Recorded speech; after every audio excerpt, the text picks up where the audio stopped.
Right now it is time to bring in David Tereshchuk. It's time for the Media Beat. You can find David right here on a Friday morning. Also, you can find David at the Huffington Post. He is writing there. His own website, themediabeat.us. Also, he's a PBS television correspondent reporting on ethics and belief. Good morning, David. Well, good morning to you from the media capital of the world. You know, I play the Monkees this morning to kind of break away. Yes, it was nice to be introduced by music from the Monkees, I must say. It's very touching. I mean, it's sad that Peter Tork should die, but it's an opportunity to remember, well, let's say a cultural phenomenon, certainly a media based creation. That's exactly right. Most people don't realize that on TV, except for I think Mickey Dolenz, none of their voices, and they didn't play the instrument. It was all overdubbed. They didn't start doing it themselves, so they went in concerts and stuff. But yeah, they were pretty good young actors, but what they were not was musicians. No, they were not. But you know, it's nice to break away from all the BS that's going on and just kind of remember us. They weren't simpler times at the time, but they were much more simpler than they are now. Sure, it's interesting. They clearly were a blended effort in a direct copy of the Beatles, of course.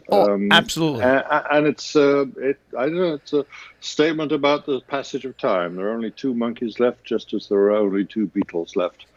Pretty amazing. Well, anyway, we have a lot left, of course, in Washington, D.C. and around the world, and there's much to talk about. There's something from the media capital of the world that I felt I should report, just as, it's another week, another bit of reporting that has to be done on presidential overreach. Well, guess what? Trump residents here in New York, his hometown, residents of another of those big Trump buildings on which he would emblazon a huge gold Trump logo. Well, the second one in quite just a few months now, both of them in the same part of town have decided, the residents have, to take that big gold Trump logo down. And they probably have to pay extra for that, and they're probably there's probably a clause in the contract making it a punitive thing to do. No, really, and for them to come up with the extra dough, it tells you even more. Oh yeah, I think people would pay quite a lot of money to get rid of that name on their own building now. Certainly was the case in Canada too, a couple of years ago. Well, that's always an interesting story. But you look at what's going on with our government in Washington D.C. And really take a look around the rest of what we call our allies and everything like that. It's just a very confusing time. And then you look, which is even more important, and Joe and I have talked about this.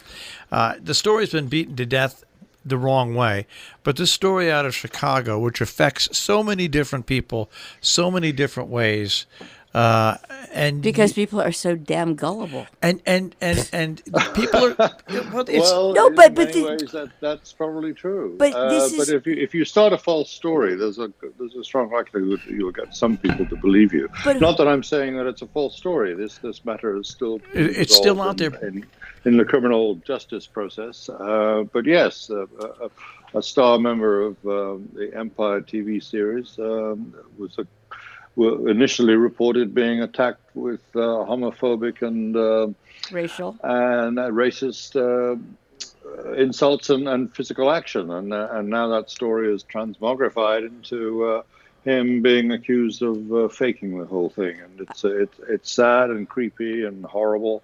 And it's certainly raising tensions in Chicago, a city that doesn't seem to need much more tension, you would think. But the tension that's really should be raised, in my view, and this is my view, is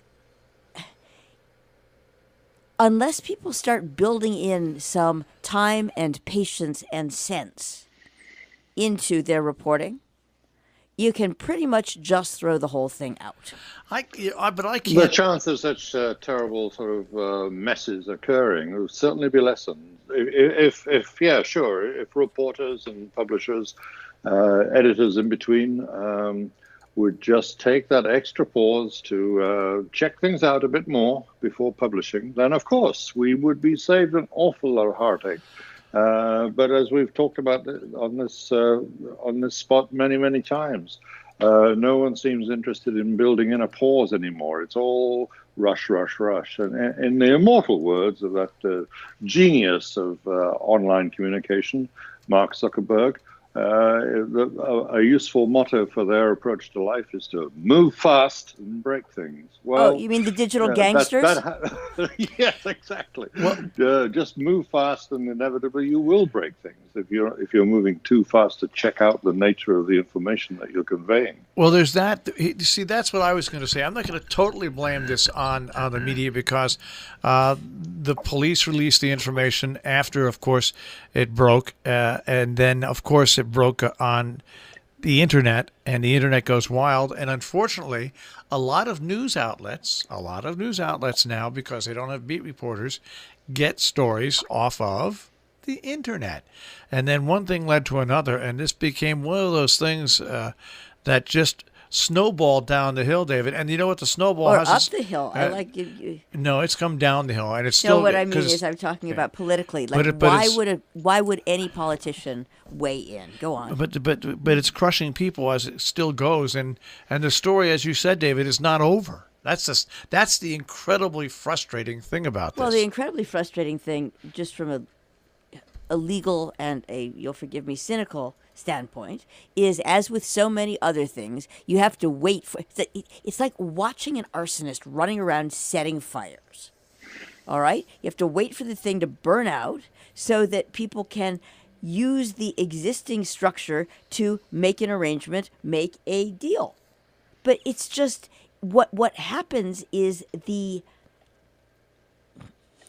ash, the unintended consequences of this happening each time is just making it really hard for the rest of us, in my view. Oh, sure. Yeah, absolutely. And it makes every story of perfectly real and perfectly unquestioned, because they're unquestionable, because they're true, events of racist and misogynist and homophobic attacks that are happening for real all over the country, or in many parts of the country. They're not going to be reported necessarily with due diligence and alacrity. The message from this story isn't, oh, let's not report what we suddenly hear, but the message is report this and find out about how true it is and what the real circumstances are before we publish. And the awful thing is, it will have a chilling effect on anybody wanting to do a story in this area anyway, in any circumstance, for some time at least. And then the question becomes, because it has to play out online in tabloids, at least there used to be some sort of delineation between tabloid and broadsheet. I shouldn't say it like that. There were affectionately known as rags. Sensational and responsible, I think, is a better distinction. Fine. But, sensational and responsible. But in responsible, you expected not to... I don't know. I always subscribe to a diet of responsible with a sensational chaser just to see what wasn't there, or... Sure. We've got not. To take a look at because But I take your general point that everybody's racing against each other now. That's true. But also because everyone is so deadened at this point. I mean, here, let's talk about Venezuela shutting its borders. Like, oh God, that's boring, John. Yeah. Oh, sure. You can see that slide further down the priority right, list. but and if it does burble into the consciousness, it's like, oh, wow, yeah, Venezuela, oh, yeah, that's boring. And this has been going on for years, and this is bloody serious. I mean, years. I mean, I can't even think about and getting worse with every year. It's so ghastly. And there are many other places, not to be unfair, there are many other places and situations on this planet that are equally ghastly, that you'd think that this is not only idealistic, it is just upside down and sideways, so this wouldn't really happen. But can you imagine if the same energy and effort and attention that was focused on Chicago, just from an outside world, was focused on the horrors in Venezuela? Don't Sure. you think? Or think yeah, or yeah, and as or you say, or elsewhere? the list, the other parts of Latin America where people are forced because of circumstances to become migrants and head. It has a connection to us, of course it does. It's not a crazy caravan that's invading us, but what we do have to take account of is what's happening in the rest of our continent, in the rest of our hemisphere. And you can then go on to Yemen and other hot spots around the world, which are, as horrific as you're saying. But does the attention that the Chicago story prompted, is that ever going to be applied to anywhere overseas? No. Well, no. It's too expensive. People think it's not interesting enough because there is not a direct connection to the United States. That's a basic principle of American journalism, anyway. There's this slogan from many a newsroom, and it's intended in a well-meaning way. I think bring the story back home. That's the idea of having a foreign correspondent. But the point is, there are very much fewer foreign correspondents around the world now, and bringing a story home is at the moment just a matter a lot of the time just looking at the wires and see what remaining small number of stringers there are scattered around and wire services. Just take their story. Don't double triple check it because you don't have the time, and just put it out as in whatever, according to whatever range of priorities you have established. And of course, the range of priorities established will always favor something like Chicago. Yeah, I'm just thinking down the road. I was watching some business channel about talking about 5 and 6G. Mm-hmm. And how the next thing to go will be the screens. And so I'm thinking, okay, that's fine.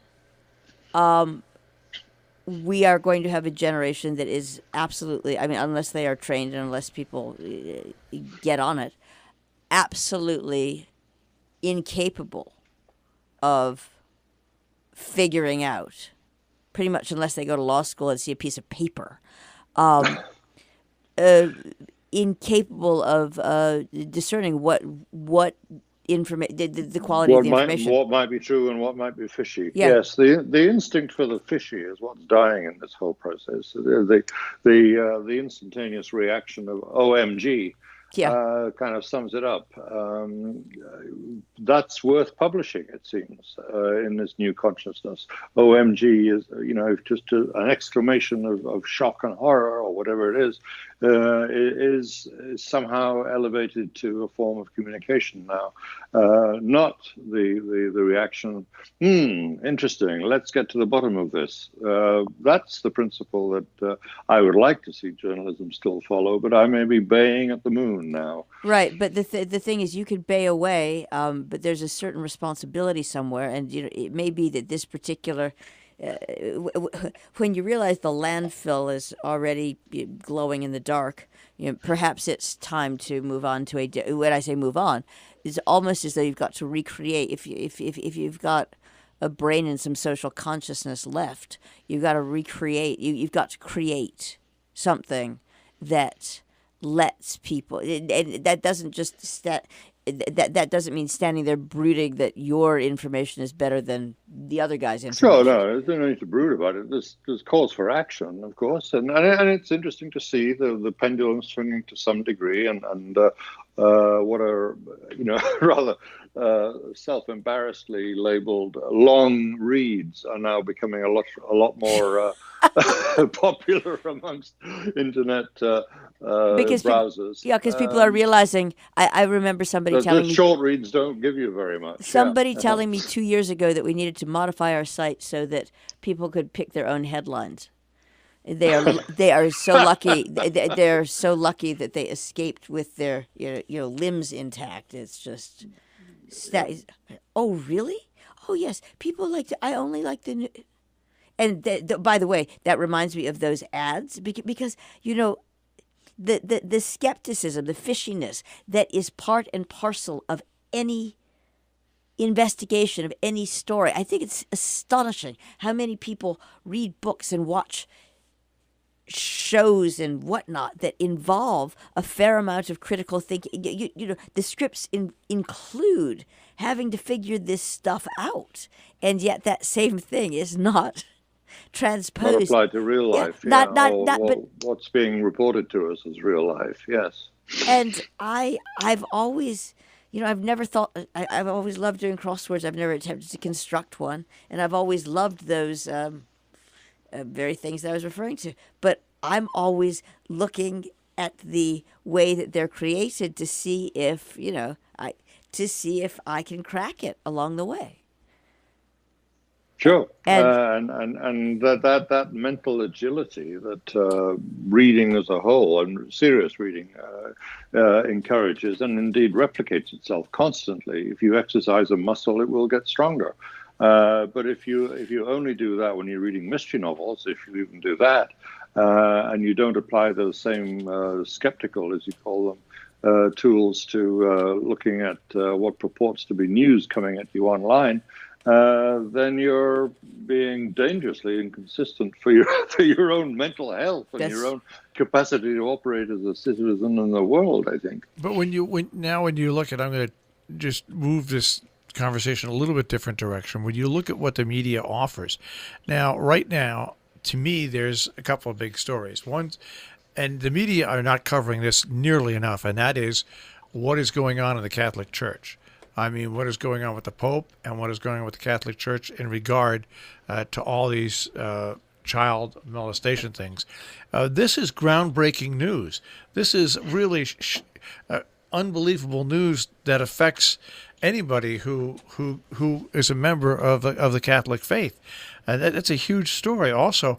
And I don't know if you've watched this, David, but when Bernie Sanders first announced, the networks just threw him aside. And all of a sudden, 24 hours later, when he had raised $6 million and added 500,000 people, and 500,000 people that also have donated now, and they've committed monthly to donate $27 a month. The man is raising between $12 and $20 million a month on top of what he raised. All of a sudden, they now take him as a candidate. Except that yesterday I was really interested to see, what didn't you hear about yesterday? Well, you didn't hear about Bernie Sanders because all you heard about was this Chicago story and the Mueller probe. I mean, that's all you heard about. I didn't hear anything about Mueller. Oh, yeah. All I heard about Mueller is he's going to deliver a report. Its report is coming soon. Coming soon, right. It's like a TV, like a rather movie trailer. Coming soon, and it's going to the Attorney General. And that's a story in itself. Right. Well, in a way it is, but it's certainly not of the order of the Pope's massive convocation of bishops from all over the world to deal with, or to try and deal with the child abuse horror in that universal church. And yes, the old man runs again. You can dismiss it as a story, but then look, what does that mean? That the old man runs again, and of course, almost instantaneously, and against all expectations, probably all newsrooms' expectations, certainly, accumulates a whole lot of money very, very quickly from lots of very small sources. Because what that says, important in itself, because of what that says. Yeah. Exactly, and what that says is, oh my gosh, people, once again, you're missing the damn story. Exactly. Yeah, it's like the Amazon second headquarters, a total contradiction in terms, of course, a second headquarters coming to grief in New York. It's a big story because people didn't realize it was a big story to begin with. Right, and why didn't they realize it was a big story? The people tasked, excuse that word, with covering it didn't do it. Well, that's a very classic example of the beat reporting that Marshall was referring to not being carried out because you don't have people on the beat anymore. All right. Now, speaking of the beat and the media beat and moving across the pond for 1 second, I've just gotten, because I subscribe to these newsletters, and it suddenly dawned on me that the newsletters are equally pointless because it's just words. So I had sent to somebody, I mean, this is a good newsletter, but still, it's a long read. I asked for a translation. Yeah, you notice that so many of them now are putting not the number of words at the top, which probably wouldn't mean much to many people except the journalists who compile them.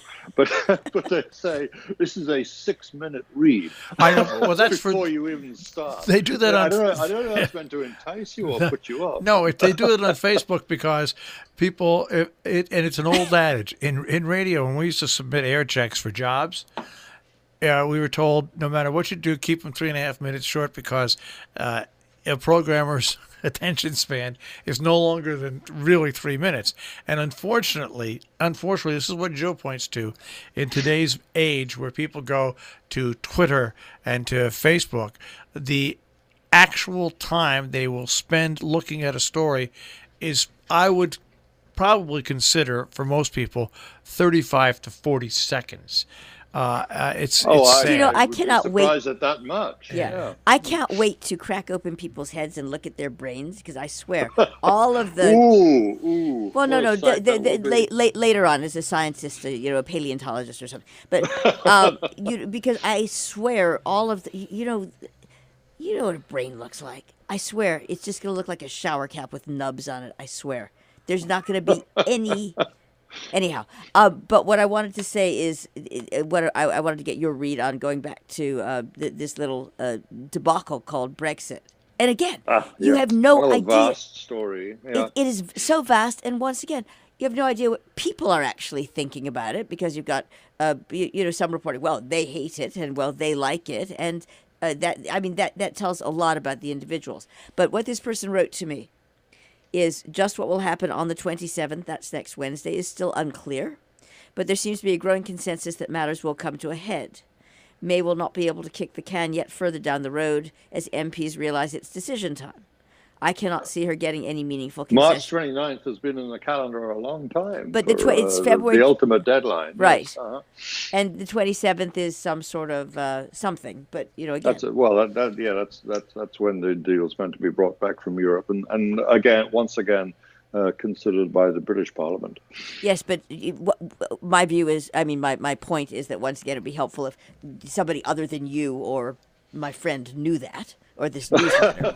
Yeah, okay. So the 27th should give some clarity, delay to leaving, or no deal, or second referendum, etc.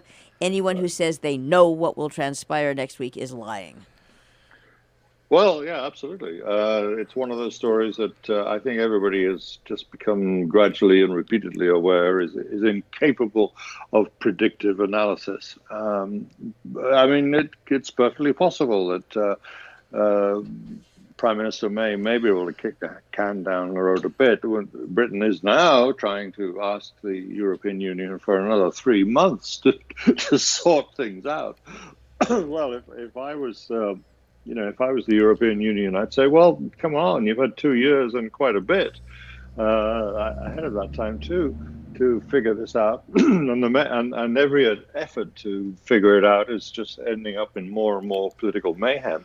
We're not sure that we can't see how another 3 months would help you get it any better. But we'll just have to see. It's one of those situations that is going to have to work itself out. And it's intriguing that it's working out in ways that are not very common in Britain. It's remarkable that both major parties, it's basically a two-party system as it is in the United States, and there are people peeling off in Parliament itself, members of Parliament representing both the major parties, peeling off their respective major party and forming what's now being called the independent group in the middle. Not a new party yet, but a new political formation. So that's extremely interesting. It may lead to a wholesale realignment of British politics. That's a risky thing to predict. It's amongst all the risky things that you should not try to predict. But it's very different from what's been happening so far. Well, that and just imagine if the Chinese and American trade talks don't go well and Brexit all come to a head at once, what the world economy faces. We'll just wrap it up with that. On that happy note. That real happy note. Well, see, that's the job of a good media person. Make people so miserable that they can't leave the house. There you go. Keep watching the screen. That's right. We can terrify you even more. Thank you very much, David Tereshchuk, The Media Beat. Thank you.